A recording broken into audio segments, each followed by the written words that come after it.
You have heard approximately 40,000 confessions in your life. You have been a priest for 19 years. You have served in 3 parishes. You have sat behind the screen of the confessional and received the sins of the frightened and the guilty and the genuinely remorseful, and the ones who come out of habit rather than faith, and the ones who come because their mothers made them, and the ones who come because they are dying and have run out of other options. 40,000 confessions. You have heard things that would make most people leave the room. You have heard things that made you leave the room. Not physically, you have never walked out of a confessional in 19 years, but inwardly, in the place where a person retreats when what they are receiving is more than the outer self can process without assistance from something deeper. You have kept every single one. The seal of confession is not a guideline. It is not a strong suggestion. It is absolute. A priest who breaks the seal of confession is automatically excommunicated from the Catholic Church.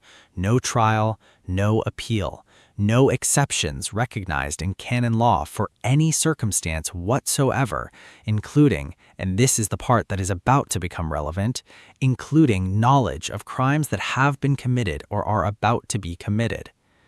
The seal holds. It has always held. You have never once considered breaking it. Until the Tuesday afternoon 3 months ago, when a man you had never seen before came into your confessional, knelt down, and began to speak. You are still living inside what he said. You suspect you will be living inside it for the rest of your life. He did not look like someone who had come to confess. You've learned over 19 years to read the people who come through the confessional door, not in a way that prejudges what they will say, but in the way that any person develops sensitivity to the emotional register of others when they have spent 2 decades receiving people at their most vulnerable. People who come to confess carry something visible, a weight, a quality of readiness mixed with reluctance, the particular posture of someone who has decided to put something down and is approaching the moment of putting it down. This man did not have that quality. He was well-dressed, expensive suit, the kind of suit that communicates that the person wearing it has never once in their adult life worried about whether they could afford the suit they wanted. He was in his mid-50s, dark hair with gray at the temples, a face that had the particular settled quality of someone who had made every important decision about who they were going to be a long time ago and had never revisited those decisions with any serious doubt. He knelt. He made the sign of the cross. His voice was calm, accented. He said the opening words of confession with the fluency of someone who had said them many times, not recently, you sensed, but long ago in a childhood that had included the practice of this sacrament before life had taken him somewhere else. He said it had been 31 years since his last confession. You said that was all right. And then he began. He spoke for 47 minutes. You know this because there is a small clock on the priest's side of your confessional, not to time the penitents, never that, but because you have a tendency to lose track of time in the confessional, and the clock helps you manage the schedule of your day. You noticed the time when he began because something about his opening made you notice it, and you looked at it again when he finished. 47 minutes. You have never had a confession that long in 19 years. He was methodical, not in the way of someone who had rehearsed, in the way of someone who was constitutionally incapable of approaching anything without order. He organized what he had to say. He gave context before detail. He moved through time chronologically, beginning with decisions made in his late 20s and moving forward through the decades to the present. He did not use names. He was careful about this, not evasive, but careful, in the way that someone is careful when they have thought about how to do something properly and have decided that names are not necessary for the purpose and are better left out. He did not need to use names. The shape of what he described was clear without them. An organization built over decades, operating across multiple countries, moving product through routes that shifted regularly to stay ahead of the people whose job it was to stop them. Decisions made about territory, about competition, about the specific and terrible things that happen when organizations like his encounter resistance that cannot be managed through other means. He spoke about the people who had died because of decisions he had made. He did not give numbers, but he did not avoid the subject. He spoke about it with the particular quality of someone who has carried a specific weight for a specific length of time and has learned the exact shape of it, not reconciled to it, not at peace with it, but familiar with it in the way you become familiar with a chronic pain. He said he had not slept properly in 11 years.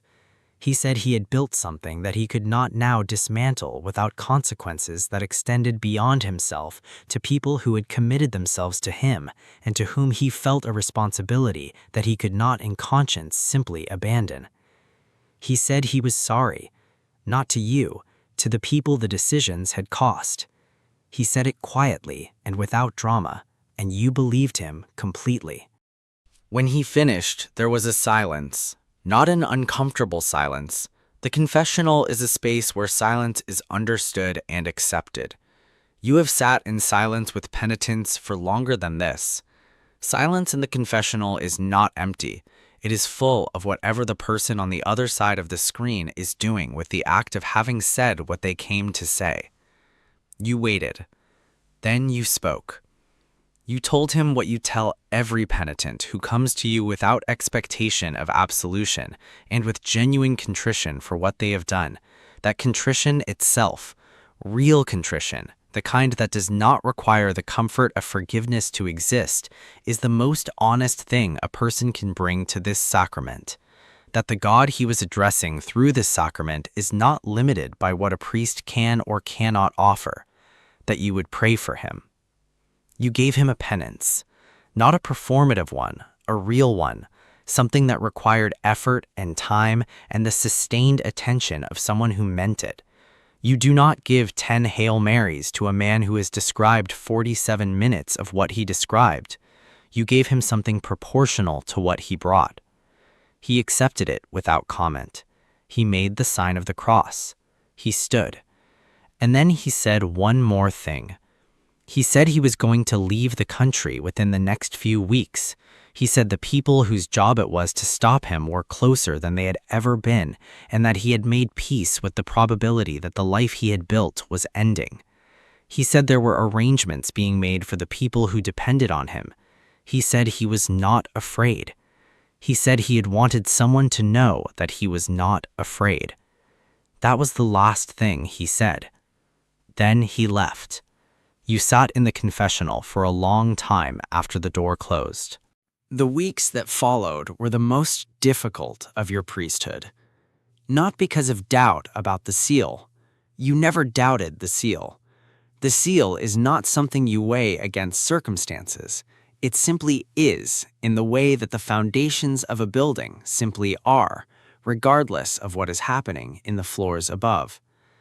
You did not sit in your study at night trying to decide whether to break it. That question never presented itself as a genuine question. What presented itself was everything else. You read the news differently now.